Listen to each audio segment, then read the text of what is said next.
G.I. Joe, G.I. Joe, fighting man from head to toe, on the land, on the sea, in the air.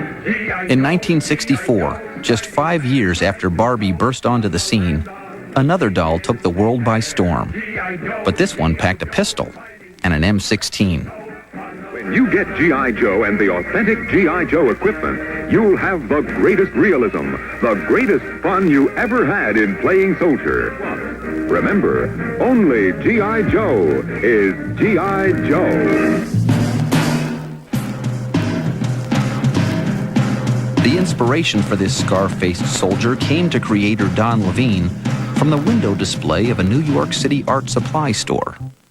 In the window, they have these movable wooden mannequins which artists used to pose and do their artwork.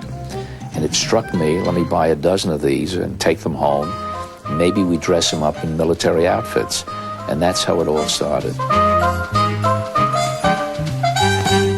Up until that point, the only military figures they had were these die-cast and lead soldiers, which were always successful. I wanted to make sure that G.I. Joe could be posed. He could sit at the wheel of a Jeep. He could throw a grenade. He could walk. He could sit down. He could go into an airplane. He had to be movable. If he wasn't movable, we didn't have a concept. Within a few short weeks, the basic 12-inch plastic male figure with 21 movable joints was complete. But one crucial element was missing. We needed a name. And believe me, we struggled with different names.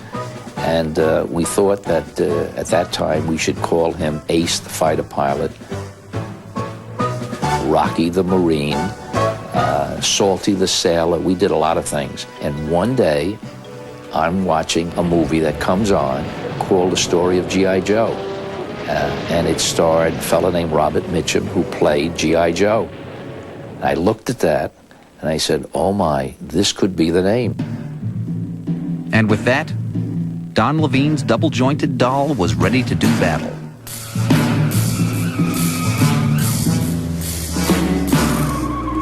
And lots of people said to us, you are crazy. No boy, no father, no mother will let a little boy play with this doll.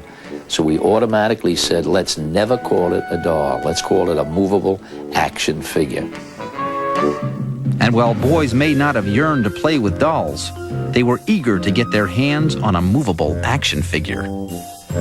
This was a figure where the kid could sit there, you know, unsnap buttons and buckle belts and reach in and pull the canteen out. There was a lot of finger food that had always been for girls, and this was for boys, and nobody had ever done that before.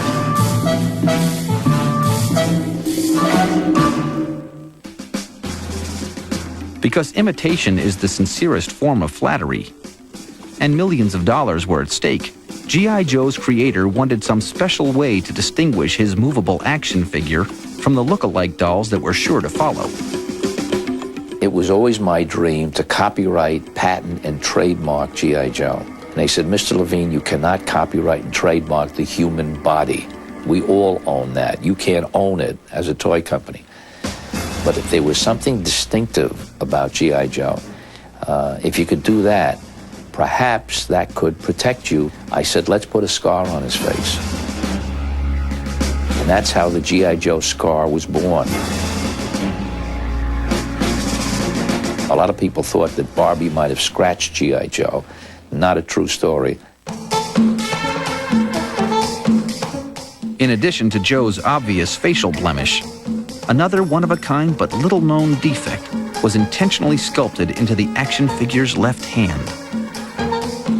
If you have a chance to look closely at the thumb, you'll notice that the thumbnail is not on top, it's on the bottom. We did that specifically to show that if someone came in and copied the body exactly, we would know that they were infringing on our design. For more than 4 years, G.I. Joe won nearly every battle he faced. But in 1969, Joe took it on the chin.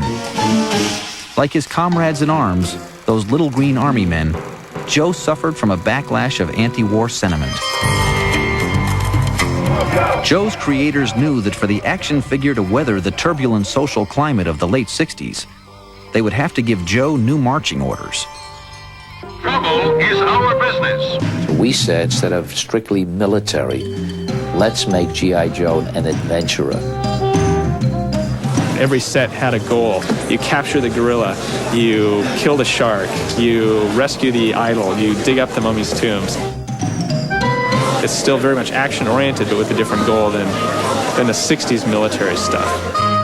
In recent years, thanks to a wave of nostalgia for the original Stoic Soldier, the 12-inch G.I. Joe has been recommissioned in a collector's edition series. We've got adult men who keep telling me stories about G.I. Joe was such a big part of my childhood. And the reason why I have interest in G.I. Joe today is because it brings me back to those wonderful childhood memories. The best part of the G.I. Joe was all the accessories that went with it. We had the talking G.I. Joe pulling the dog tags. We had the lifelike hair G.I. Joe. You have like the army fatigue and the khaki stuff and the underwater stuff. It was just great. It was really, you never got tired of playing with it because there was so much of it. You could get like 20 of them and you could have a big adventure, and you know, when your parents like lock you in your room, you know, you're stuck there in the middle of New Jersey, but you could go anywhere with G.I. Joe. Of course, they're all trash now, and we could be very wealthy if we had them all. There's an old saying that soldiers never die, moms just throw them away. We give a lot of mothers around the country a chance to come back and say, I'm sorry I threw your G.I. Joe away 30 years ago. Here it is again, have some fun with it. Remember, only G.I. Joe is G.I. Joe.